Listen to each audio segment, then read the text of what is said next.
Befasi më e këndshme ndoshta e këtij kampionati mund të jetë Ferizaj. Ka qenë gabimi i menaxhmentit, angazhimi i Pollozhanit deri në minutat e fundit shpresoj për mbijetesë, megjithatë nuk ja doli. Me na bë kjo normal si Ballkanit që na ka bë viteve të kaluara. Shumë ekspert para fillimit të edicionit 2024-2025 se kanë parashikuar që Drita do të jetë kampion edhe kështu doli. Shumë fjalë ka pasur lidhur me Ballkanin, por Ballkani nuk arriti që ta bëj hapin e vet, sepse pati largime shumë të futbollistëve të Ballkanit dhe natyrisht kjo ka ndikuar në cilësinë e klubit të Ballkanit.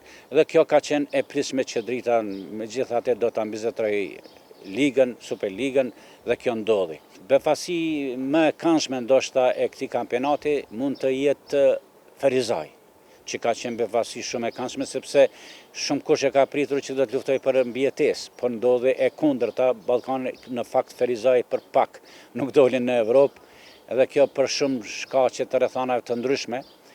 Pastaj befasi e pakëndshme mund të themi që prap është Prishtina.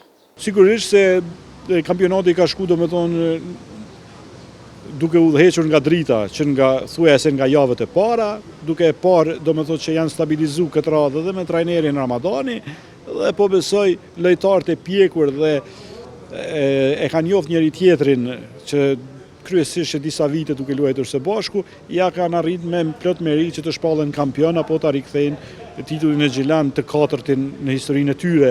Ndërkaq Ballkani pa to silimet e shtabi profesional, po më largimin e Ilirdajës pas javës së 6, pastaj besoj që ka qenë gabimi i menaxhmentit, angazhimi i Pollozhanit, pasi që një ndemës e ka problem ta merr ta drejtoj me njëherë një skuadër pretendente për titull, nuk besoj që Drita apo ndonjë skuadër tjetër do ta ketë lehtë edhe vitin tjetër, por Ballkani do të jetë njëra ndër ato skuadra që do të pretendon titullin. Nuk kemi parë që Suareka ka pas probleme financiare, por harmonia ndoshta edhe tek ekipi për shkak edhe të ndryshimit të trajnerëve, po më 3 trajnerë që i ndroi gjatë kësaj kohe, edhe kjo ka ndikuar që forma Suarekës mos jetë stabile. Përkundër fatit që filloi mirë, megjithatë domethënë mesi kampionatit ishte për ta katastrofal.